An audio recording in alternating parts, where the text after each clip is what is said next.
All right, sorry, I think the screen wasn't up there, but I think that should be working. All right, there we go. And so the picture here is a traditional mud hut from Tanzania. This is a building technique that is similar to what we call rammed earth technology today, which we're going to talk about a little bit more later on.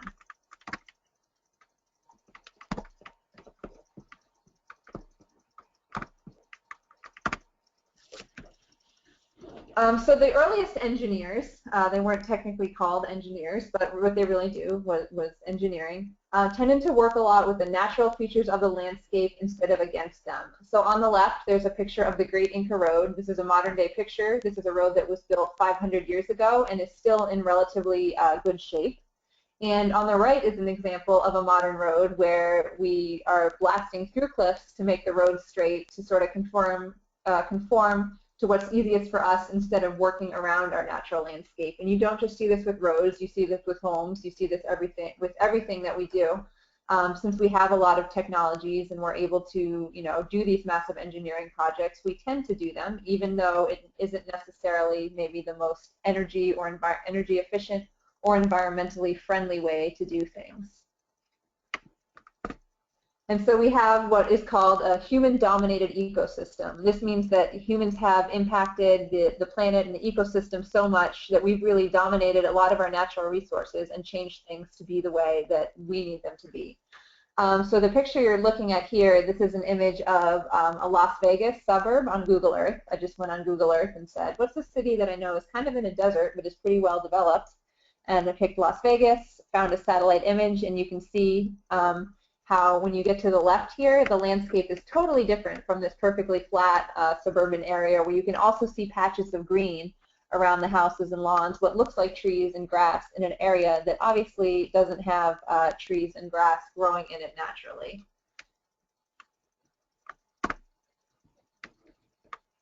So like I said, we tend to engineer the environment around us, often ignoring the natural landscape. And we have today as engineers almost unlimited access to any sort of resources we can want, whereas traditionally people have been reliant on the resources that were available to them locally, which is why in countries where they had access to mud and adobe, they built their houses out of adobe. In other places, houses were built out of wood. Now we're really not limited by where we live. We import materials from all over the place. And we tend to design things that don't necessarily make sense for the place where we live, but sort of conform to our countrywide or industrialized world standards.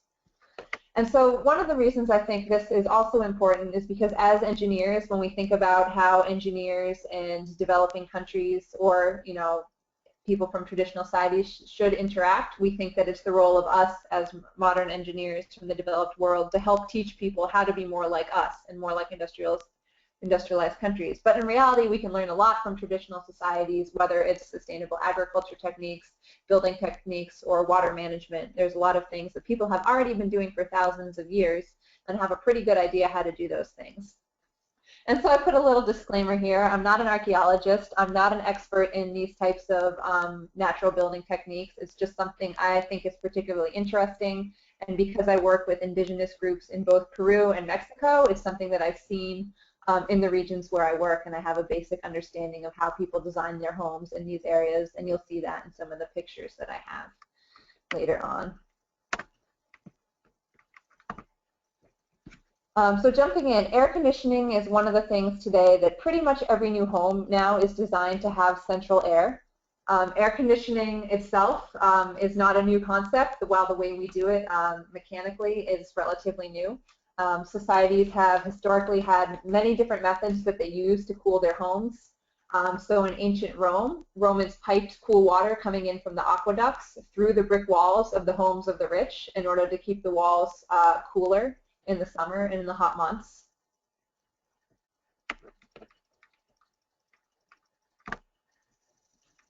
Another example of early air conditioning are these structures you see on top of these buildings that are called wind catchers.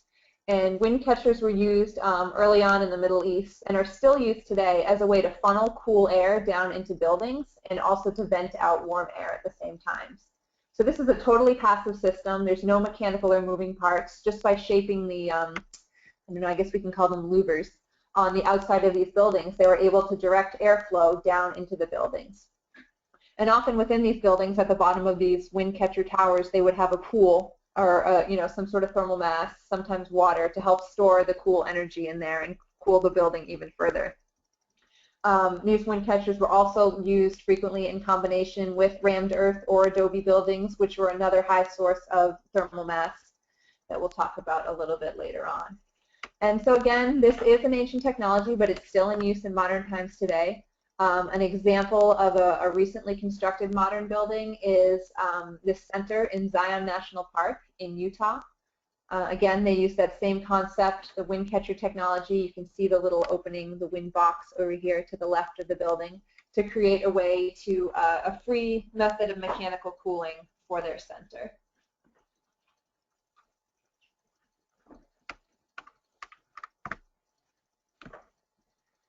So another technology, sometimes used in combination with the wind catchers and sometimes used alone, were in 16th century India. Indoor pools were also used for cooling as sort of a heat sink. They were typically dug down below ground with staircases around them in a big open area. They were also sometimes incorporated into gardens and had plants planted around them to help with faster evaporation, and the evaporating water would help keep the building interior cool.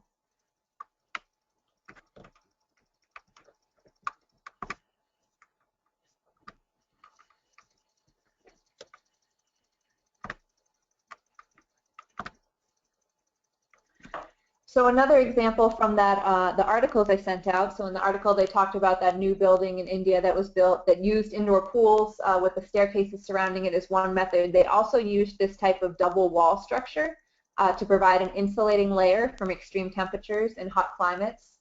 So you can see here, this is sort of the central airspace we're looking down into, and sort of the outer skin of the building lets air through to some degree and lets sunlight through, not completely, enough to allow some daylighting to reach the interior space, enough to allow air to flow through, but it provides a thick insulating layer in between these two walls to keep extreme heat, or to keep the building from getting extremely warm in a hot climate.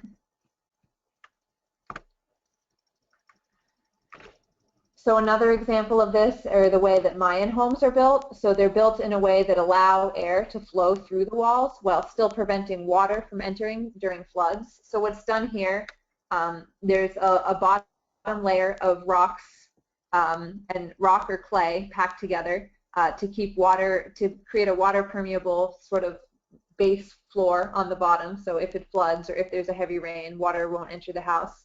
But the walls are actually built with pretty heavy upright sticks all the way around, so air can actually pass right through the home.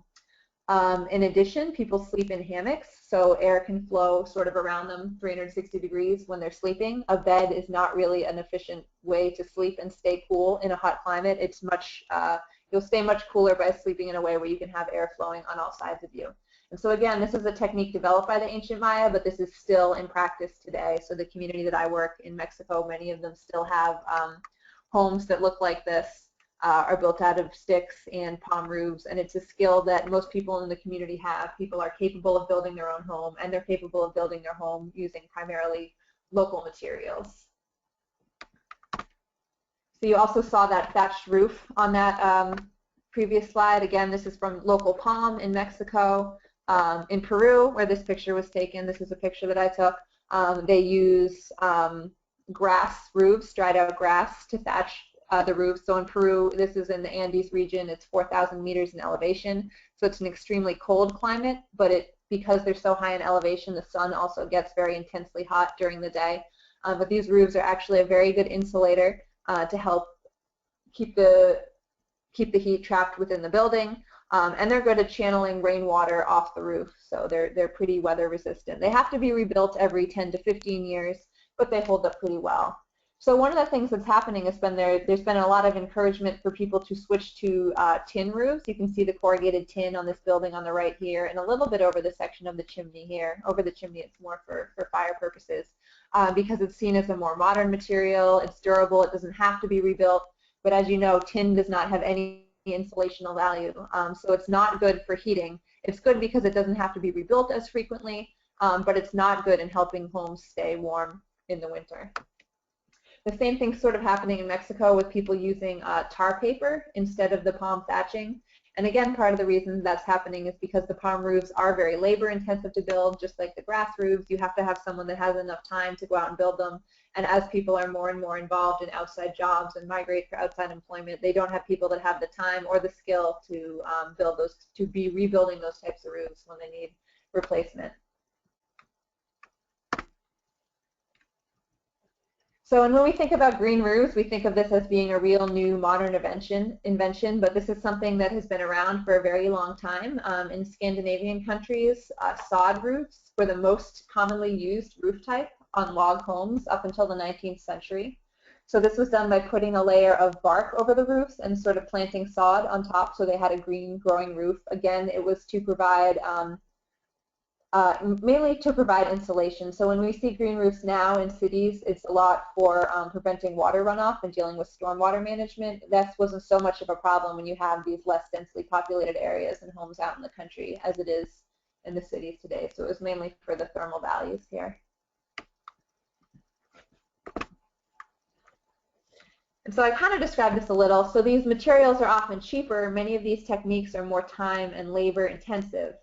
And so in Quechua communities, that's the communities in the Peruvian Andes, families would traditionally use reciprocal labor, so to help each other out. So it would be sort of a community event where multiple people would get together to help one family build their home. They would make the adobe blocks, they would construct the home, they would build the roof, or get together to put on a new roof when it's needed. And then the next month when a different family needed the same sort of help, everyone would come together and help this other family. And they had pretty complicated systems of tracking reciprocal labor and what was worth what and how you pay people in food and paying them back and helping them in the fields. And so the same was also done for those types of roads that I showed in that first picture, so that the Inca Highway. So instead of people paying a tax and then the government being in charge of maintaining the road, people sort of paid a tax in labor by providing their labor to support and help maintain the road as it was needed. So just kind of a different way of doing things. It doesn't always, this doesn't always translate well to the type of economy and the types of communities we have today. I mean, that's something that it is possible to change, but that is a limitation for many of these types of technologies. Quick time check here.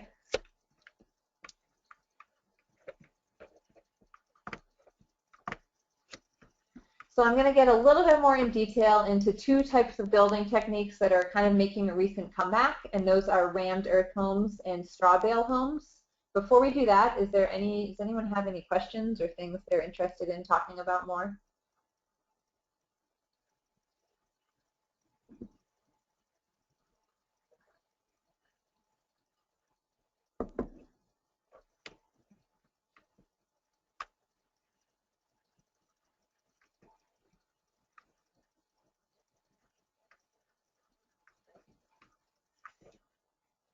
All right, I didn't see anything, so I'm going to keep going.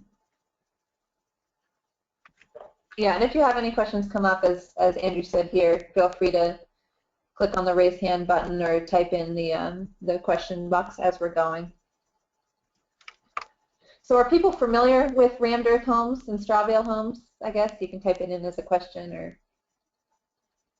jump on and say something.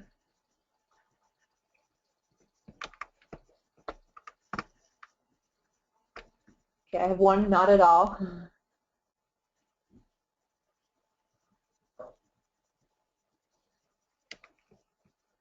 Not very much.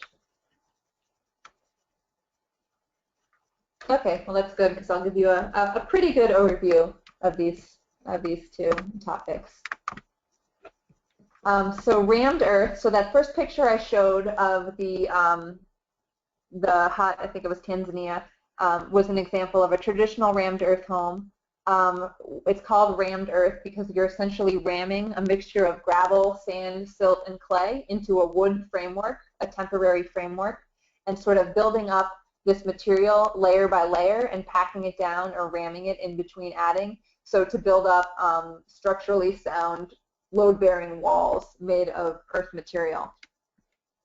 So looking at this little step-by-step process here, so step one, you're building this framework out of wood. So right now we're looking at basically a cross-section of a wall. A framework is built, a layer of moist earth is filled, and again, it can be a mixture of sand, gravel, clay, and concrete. Depending on the mixture, there has to be some, certain amount of each of these components to make it stable, but depending on where you are and what are the naturally occurring materials, it can be slightly different. The more concrete you add, the sort of less sustainable it becomes, because concrete is typically a product that's brought in. We'll talk a little bit about that later. But so a mixture of those materials into this reinforced plywood frame, and then this layer, while it's still damp, is compressed. It's allowed to dry a little bit, not too much, and then the next layer is added. And you keep doing this, or adding and compressing. In this case, they're using it with a pneumatic tamper, but traditionally it's been done by hand. And so step 5, after that it has some time to dry, you can take away the framework and you're left with a rammed earth wall that has sort of a stratified look from the different layers being added, drying at different times, and the layers maybe having a slightly different makeup. And generally you can see the different layers if you have an unfinished wall. Sometimes with the coating you can no longer see it, but that's what it looks like there. So again, like I said, it's a historical technique. This entire village in Morocco, whose name I'm not going to try to pronounce, is built out of rammed earth, and it's held up pretty well over time. Kind of looks like a giant sand castle.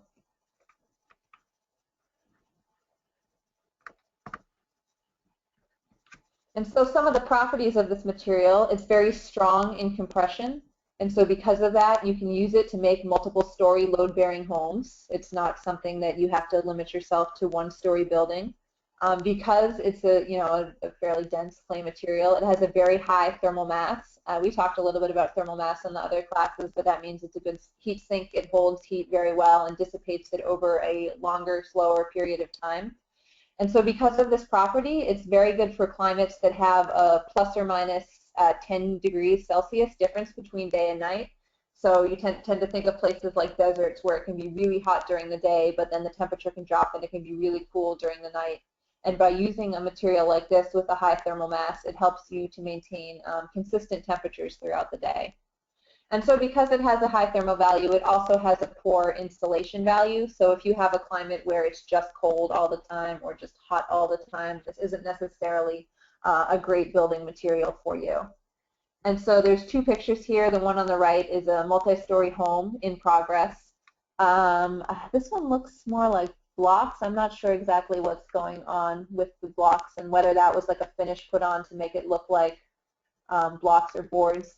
And the bottom here is just an interior wall where you can kind of see some of that stratified, layered look that you get from the layering of the earth.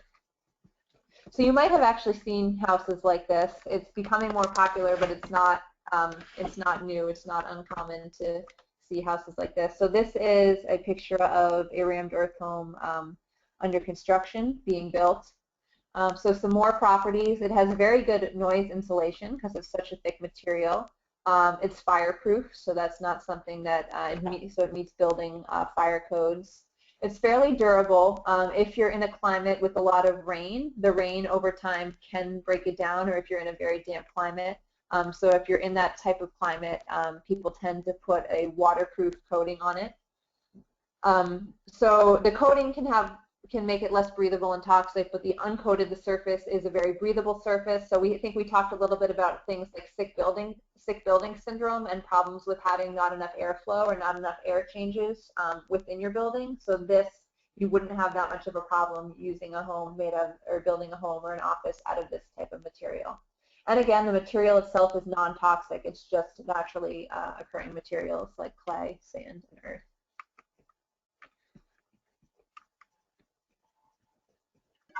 Hey, Erin. Yep. We've got a question here from Maya. Okay. Yep.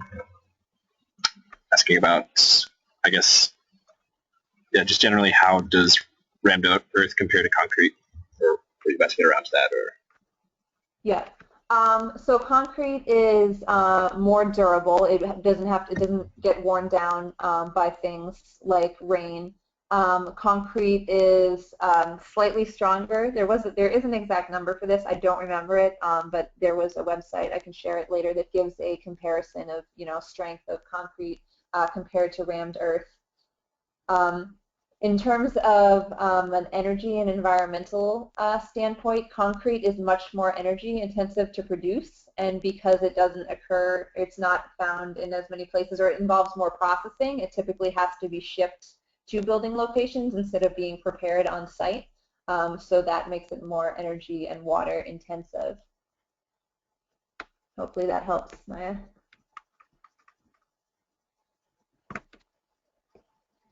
All right, so that's a good segue into the environmental impact. So like I said, there's a low manufacturing impact if it's locally sourced. There's little waste because the plywood framework can actually be reused. It's not incorporated into the structure. It's just a temporary part of the structure, so there isn't any wood used in the construction. The actual manufacturing of the house has a very low greenhouse gas emissions. But like I said, if there's a lot of transport and a heavy amount of processing for things like cement, it can actually, the greenhouse gas emissions can increase, and it can actually be not any better than other types of building materials. So the key is, it's a great building strategy and building resource if it's something that's locally available where you are. If you bring rammed earth to a place where it doesn't have a good resource base for that, then it's not an environmentally friendly building technology. And it can reduce building energy use in completed buildings by stabilizing temperatures through that high thermal mass. Something I couldn't find that I was looking up that I'd be interested to see, I didn't do a very extensive search, is how water intensive it is when compared to other building techniques. So I don't know if Andrew or Alex, if you guys have any ideas about that, or if anyone else on here happens to know something about that. So.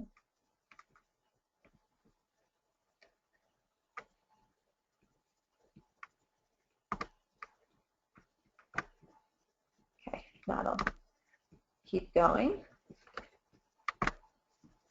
Oh, so a few more pictures here. And so again, it's something you can have a very nice, modern looking home made out of this material. You're not going to end up with you looking like a house made of dirt. So these are a couple different pictures from homes. I believe one is in California, and I think the other was in Australia. So Australia, this is much more popular than it is in the U.S. so far, probably in part to the climate there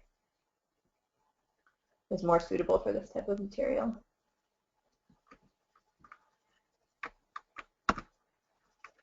All right, so the second one I'm going to talk about is straw bale construction. And so again, this is a technique with a long history. It's not new, but it's regaining interest in recent years. So it's been used on the African plains since the Paleolithic era, which is the Stone Age. And Native Americans have also used straw as a way to insulate teepees. But now people are starting to construct modern buildings out of straw bales. So the picture on the left is a hut in Africa. The picture on the right is sort of a little schematic showing how this actually happens. So you have to put down a foundation on the ground, either wood or concrete, and then the bales are stacked. So you take bales that are sort of formed into large bricks, and they're stacked in a brick pattern and pinned into place with these sharpened sticks, basically. And then the brick material is covered with an exterior finish made of lime and plaster to make it water impermeable and fire resistant. And then another thing here you'll see is sensors are placed in the wall to monitor moisture. So if the bales get moist, I think it's if there's more than a 20% moisture content, they can rot fairly easily. But as long as they stay below that 20% moisture level, these buildings have a very long lifespan. And that's not something you have to worry about. Hey, Erin. Yeah. Before we get really far into this one, there was a question from Cecilia about what is the typical ratio of materials in the rammed earth between the clay, concrete, gravel, etc. Just typical composition, I guess. I was looking at that yesterday. I don't remember off the top of my head. I think I think it was like less than a third concrete. They try to really minimize the amount of concrete used. That's a good question. Someone could probably find it with a quick Google search. And there's all sorts of websites about how to make your own rammed earth, but I don't know off the top of my head. Sure. Yeah, I was also sort of in another. I was in Bolivia, which is sort of around the same region where they've been doing Yeah. like the Quechua culture has been making these houses for a while, and actually saw some people making rammed earth bricks. Yep. And I was thinking about the question you asked, where how much embodied water might there be in like the whole process, and I don't know. It would probably, if you have sort of artificial inputs like concrete, or if you have any energy inputs, obviously there's energy related to the production of that energy, or water related to the production of that energy. But if you weren't sort of using machinery, or if you didn't have any sort of concrete input, I don't really know if there would be too much embodied water or water intensity. Yeah. Yeah, I think you're right, because in Bolivia, you said Bolivia or Ecuador? Bolivia, right? Yeah. Yeah, yeah. Just like in Peru, people make them by hand, and they only use the adobe material they find there. So they're not really bringing in anything. And I know they use a little bit of water to mix it to make it wet, so they can shape it. But they're not using any sort of energy to dry them or anything like that. They're just sitting out in the sun, hardening. So I think you're right, in that for that there's not a lot of water. So again, when you get more into the more modern construction techniques, and using a pneumatic RAM or whatever, it could be a little more, but I'd imagine it's still fairly low. Sure. All right. Thanks. Thanks.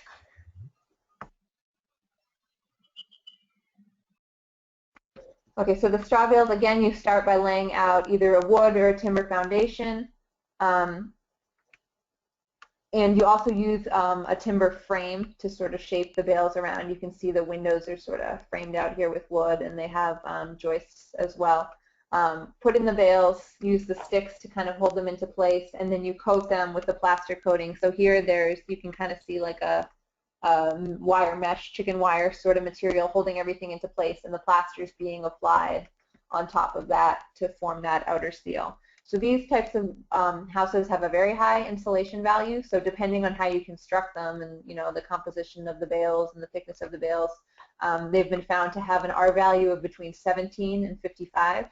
I don't know, does anyone remember what the house standard wall R value is, like ASHRAE standards or any of that? I haven't done that stuff in a while. Or like what you typically put in your attic.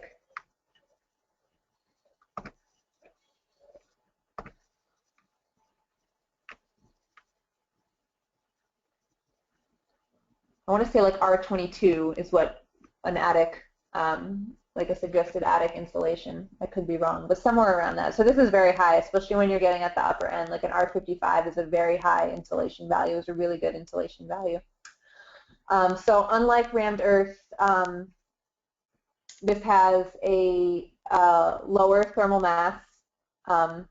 It's also low cost, and it's also fire resistant when you have this sort of plaster coating on there. And even without the coating, I was surprised to read that straw bales are fairly fire resistant. You would think dry straw and fire would not be a good mix, but they actually have a fairly fire resistant properties.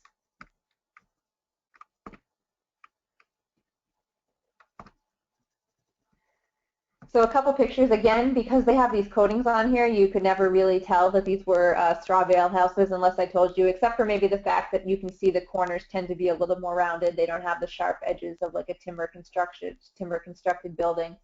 The one on the left is kind of like a funky looking little cottage style house here. And the one on the right is a church, just a very basic shape constructed out of straw bales, and both coated with plaster. And painted white, and depending on the climate, you could either paint it white to reflect sunlight to keep it cool, or paint it black if you were trying to absorb a little bit more energy. That wouldn't make a huge difference because the walls are so insulating themselves. So people typically paint them more for cosmetic effect here. But you can frame in modern windows, you can put in door frames. It can be pretty much just like a regular house. Oh, and Andrew wrote a comment here that he thinks the ASHRAE minimum wall R value is 13. So even the straw bale homes that had the poorest test results had a better R value than that. There's also a question from Maya asking about what factors cause straw bale to be closer to R55 or whatever number that was that you were. Yeah, so I think it's the composition of how densely the straw is packed. So every little brick or bale could be built a little bit differently. And you can also choose to make them to different widths, which I think would have an impact on the R value. So there's probably an R value. What is it called when it's an R value per square inch or per inch? There's Oh, measurement, right? You know what I mean? Yeah. Like the conductivity, is that it? This is all I remember from school. R is like 1 over. R is the inverse of U, which is like the total heat transfer coefficient. So then I think it is. Some people just refer to it as R, but I don't know what the other terminology would be for normalized to unit area. Okay. Yeah. So I think, yeah, it has to do with the density. It could have to do with the type of straw itself. Some straw, the actual like strands are thicker than others, so that could impact the makeup of the bale, and then just the thickness of the bale, and could also have to do with the surface coatings used as well. Right. Yeah, and the thicker bale you have, the more air you have as well, which has a pretty high thermal resistance. So. Yeah. Yep. Yeah, air is a great insulator. Right. All right, so I want to jump back to the activity that we started. I want to keep filling it out, some more building norms, why we do it, some alternatives. Maybe some of these alternatives can come from things we talked about today. They don't necessarily have to.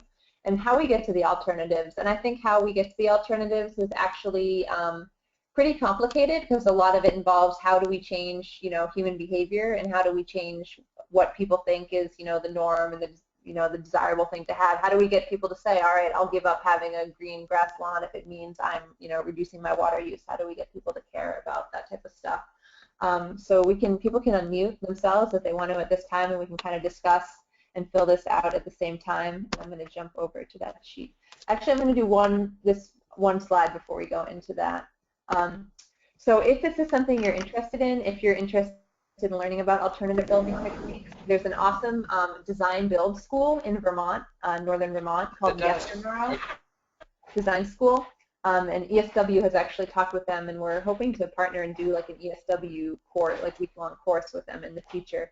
But for now, if you have free time and are interested in spending some time in Vermont, I would encourage you to check out all the different workshops they have. They have things ranging from like semester-long workshops where you can be certified to, do green building design, to like 2 days to learn how to do timber framing, or a week to learn how to do a straw bale home, or things about woodworking. You see on here they have a 12-day tiny home design build workshop. And I did not put the link to their website on here, which I should have. I'll pull that up and put it in the chat window while we're getting into this activity. But it's a pretty neat place. Build your own canoe. They have things about building solar water heaters. So I would encourage you to check it out. And there are other schools like this around the country. I just don't know about them, and I have visited this one and know that they do offer some pretty neat stuff like this. So just something to keep in mind. All right, so back to our activity. I'll share the link again in case anyone doesn't have it. And I'll pull up the Yestermorrow link too while people are working on that.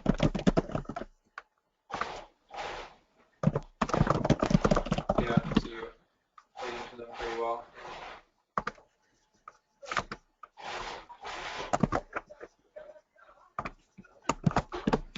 I mean, I'll try and make it.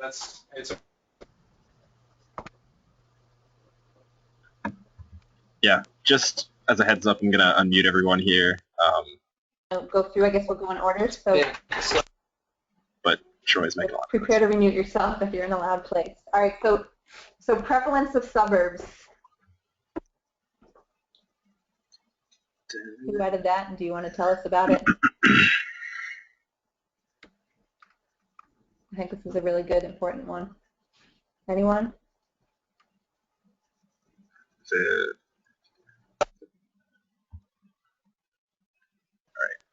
the. Oh god. Okay. We're gonna make you talk. I sort of trust Josh's glove. I haven't seen him play in a year and a half, but still. Yeah. Troy, everyone can hear you. Yeah. You didn't happen to write prevalence of suburbs, Troy, did you? Yeah. He's not here. I'm just gonna mute him. Yeah, that's fine. Okay. All right. How about fenestration patterns? Good question. Anyone? Someone must have put it in there. Or aligning the street with the grid. Maya may have written it, but it says she doesn't have a mic. Oh, I see. She has a question now. That's rough. I'm not good at figuring out how to get to the questions. Yeah, it's kind of a workaround. I did the prevalence of suburbs. Okay. Sorry, I just was having issues getting myself unmuted. I'm sorry. No, that's fine. Yeah, and that's just the first thing that came to my mind because it's just everyone wants to have these small. I always see, especially the really small the suburbs where there's no green space in the actual lawn, and I'm always what's the point of even owning a home? It's one of those kind of postmark kind of houses with very small yards, but everyone wants to have that outdoor space, even though they could have bigger spaces that are shared spaces in cities. So yeah, exactly. And it's just very it's just very inefficient, obviously. Yep. And so what are the alternatives, and how do you get people to convince people that those alternatives are appealing? I just said try to kind of increase awareness about public parks, because I feel a lot of people I hear, some of my friends that don't want to live in cities or whatever, always I like trees too much, and I'm you don't have to give up trees just because you live in the city. You can always get out of the city if you want to go to place. Oh, there's there's also so many public parks and stuff that you can enjoy. Yeah. Definitely. And just trying to encourage the other parts of city living, public. Well, no, then I was gonna say public transportation, but then some people don't even view public transportation as a good thing. So then I don't know. It's it's hard how to get people on board with things that I look at and I'm oh, these are great things public transportation. You don't even have to have a car. And then there's people I know that are oh, I love having a car, and I'm why? But so yeah, it's hard. No, it's good. But maybe you could probably hit it from the cost aspect, because cars, insurance and bills and things like that, where public transportation you could probably do for cheaper. So yep, definitely. If anything, encourage the economic incentives. And time too. I know a lot of people that live in New York City suburbs that spend over an hour each day commuting into the city to work there. Yeah, that's definitely true. They want to have their home with their little yard and everything. Exactly. Great, thank you. How about fenestration patterns?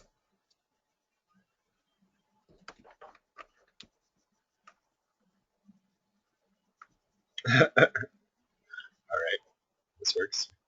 How do I see the questions? If you go into View in your top bar of GoToWebinar, yep. and you go down to the thing that says questions.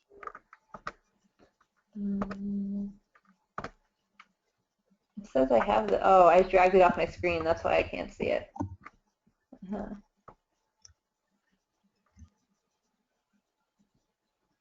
Oh, Cecilia's struggling to get unmuted as well.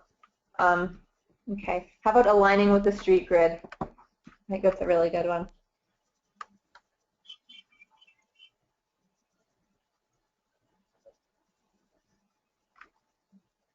Any takers? Well, I guess the problem with the person is saying is that you don't have optimal sun and wind exposure. Ideally, where we live in the U.S., you want a lot of south-facing windows, but that doesn't necessarily work out depending on how your house is aligned. And people also tend to want to have their front of their house facing the street be the nicest area, again, because that's the thing that people see. So to them, it's just a symbol, just like the way having a green lawn is a symbol of, having success and showing people oh, look at all these big, beautiful windows I have in my house, whether or not it's the south-facing side. And the solutions here were, let's see. Oh, there's little chats here. I didn't even see these. Yep.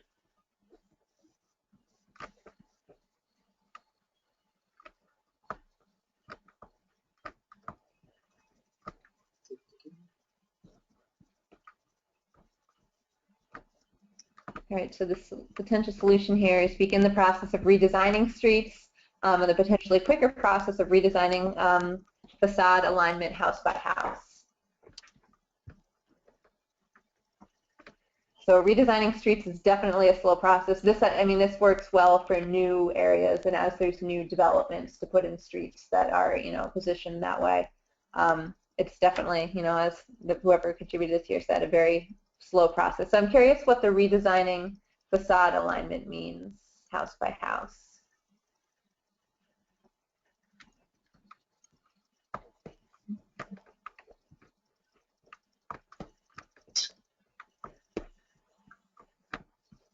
That might just have to do with sort of almost like an ad hoc retrofit type thing to address solar heat gain during like the different seasons. Not quite sure. She doesn't have a mic. I can't really speak for her, but yeah. I don't know. Okay, let's see what else we have on the list here. All right, so I threw this one on here, central air.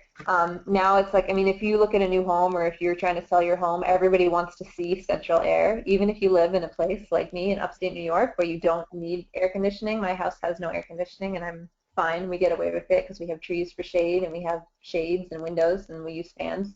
But now it's kind of like a selling point. And if your house doesn't have central air, it's something that people would want to see just because people want, extreme comfort all the time. So the alternatives, obviously fans, maybe some of the passive cooling techniques we saw today, using different building materials that help maintain the level of thermal comfort. How to get people to change, I would say in part, convincing people that central air doesn't have to be the norm. You don't need it to survive if you live in a cool area. Trying to get people used to temperatures that are, slightly warmer. I don't know. I'm just going to throw this out there. I don't know. I sort of noticed when I was in South America, Brazil, that people were definitely just more tolerant of like hotter temperatures. Yeah. And there's like zero like cultural aversion to sweating as like just a way to cool yourself. Yeah, and it's amazing your body gets used to it. I spent 3 months in like Baja California Sur in Mexico, and when I first got there I was so sweaty. Anytime I went anywhere it was about 100 degrees every day, and by the end of my 3 months there I just sort of adjusted to it and I got used to it and I didn't get as sweaty as I initially had. So people adjust. People are resilient. If you think about it, we haven't had, central air and mechanical air conditioning for that long. People have been living for thousands of years without it. So you might just have to get a little sweaty. You just have to, have that be socially acceptable. Yeah, sure. All right, so clothes dryer. Anyone want to talk about that one?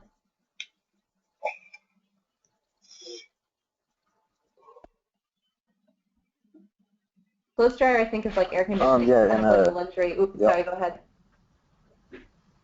Oh, sorry. Well, I was just going to also add, I went to Spain, and it was kind of the same scenario. It was really hot, and so they didn't really like to use their air conditioners, and it was more, you got used to it, and also, like, here, we'll use our air conditioners, but then we'll cover up and get in our comforters in our bed and stay warm, but we use the air conditioner to keep cold, and it was kind of like, a double opposite, kind of wasteful, and so I just wanted to add that. And also, that's a great point. for the clothes dryer, it was kind of a similar point. I guess it just takes about a day, and that everything was more compact, so they had like a little middle way in between their apartment with a line, and they would just air dry their clothes because that uses a big portion of energy to dry the clothes.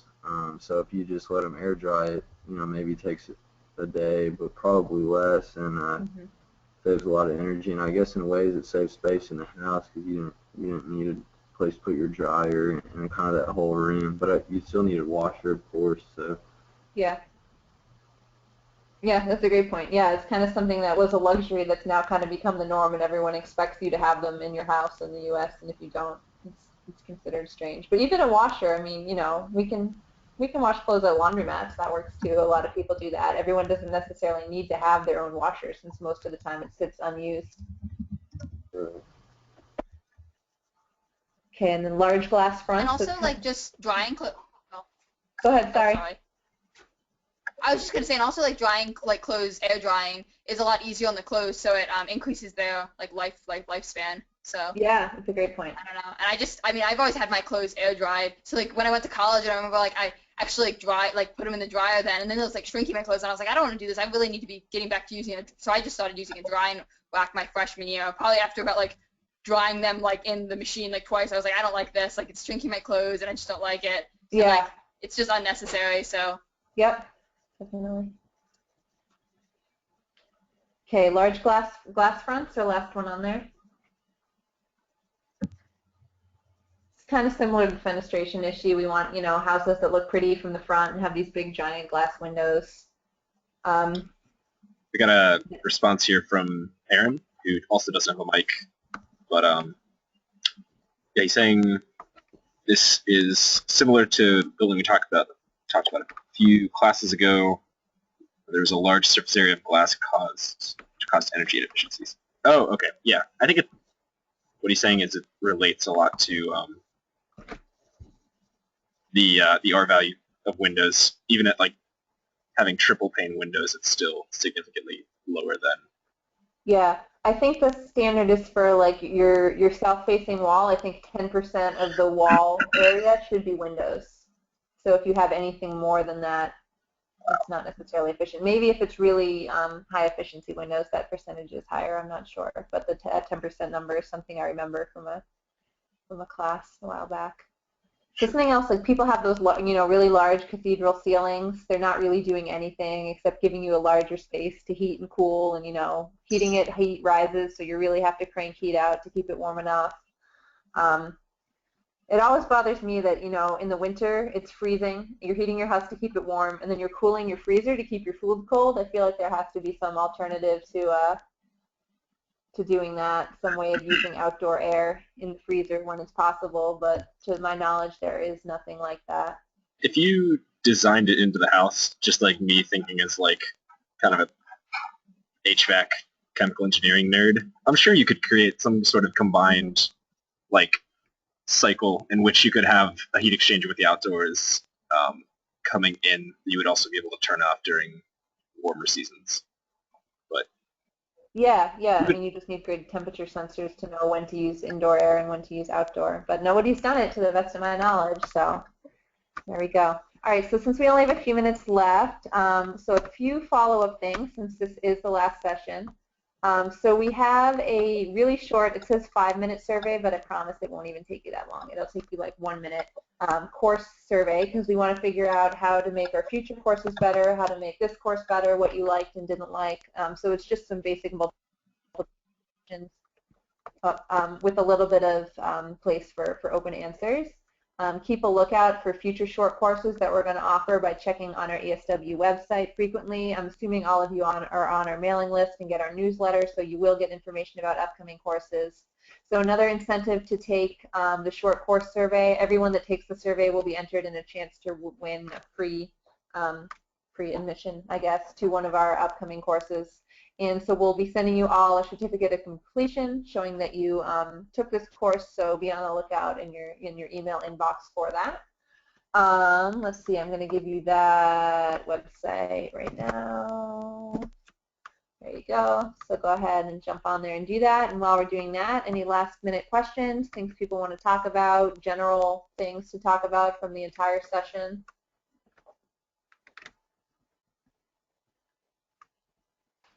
I guess in general, I'm just kind of interested in like the work that you did, or I guess in Mexico and Peru, and yeah, just I'd like to hear a little bit about that, basically. Yeah, sure. So my stuff isn't really related to building. So I recently finished my PhD in ecological economics, and my work looks at how climate change and globalization impact indigenous agriculture. So I worked with communities in these two, very different field sites to learn how their agricultural practices are changing as a result of a changing climate, and additionally what type of climate changes they're seeing, and how their practices are changing as they're more integrated into a global market and now are competing with global suppliers and migrating for jobs and all that type of stuff. So I never looked directly at houses, but it was something I saw and I observed a lot as a result of being, in these communities for longer periods of time doing field work.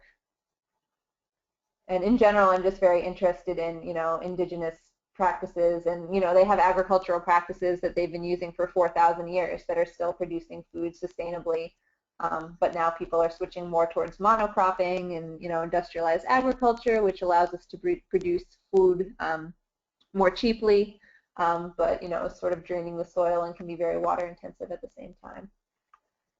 So one of the potential future courses we've been talking about is a whole course about, I guess, learning from traditional societies. So where there might be a session on, buildings like we did today, a session on agriculture, a session on water use, a session on, mechanical, what were you calling it, Andrew, like mechanical energy or you had a term for it that I liked in your email today.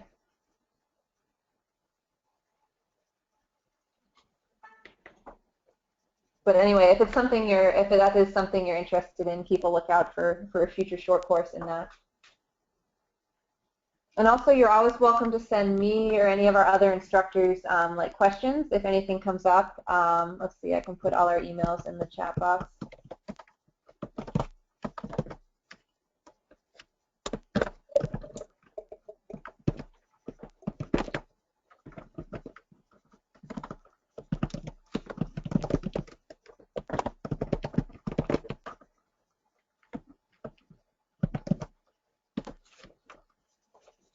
Andrew, do you know Karen's email address off the top of your head?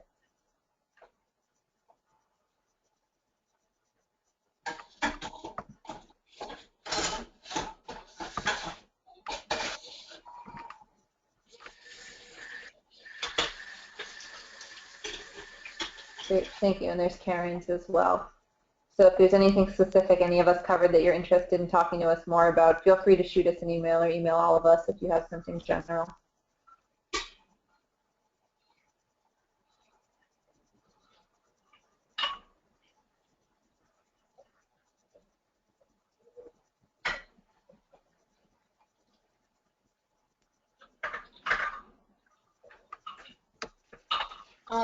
So you're doing like, I'm sorry, you might have gone over this like maybe in the intro course or whatever about your background. Did you do any kind of like major in economics or like any kind of minor in economics? Because you said like PhD. I did, yeah. So I did my undergrad and master's degree in mechanical engineering, and then my PhD was in what's called ecological economics.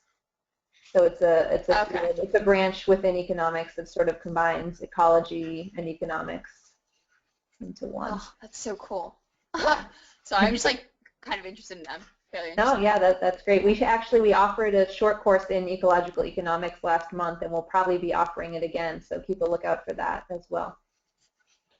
Okay, thank you. Oh, that's right. All right, I'm seeing a comment that Maya asked about reference material comparing concrete and Ram's earth. I will I'll email that to you.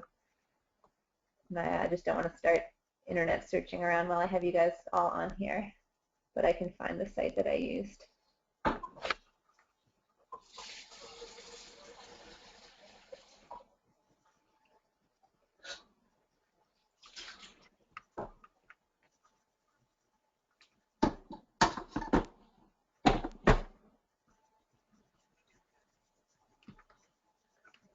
All right, so I think everyone's starting to jump off. Thank you for doing the survey. If you haven't already, please, when you have a few minutes, go back on and do it.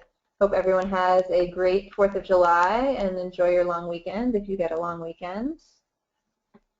And, keep in touch, keep checking our website, and be on the lookout for more courses.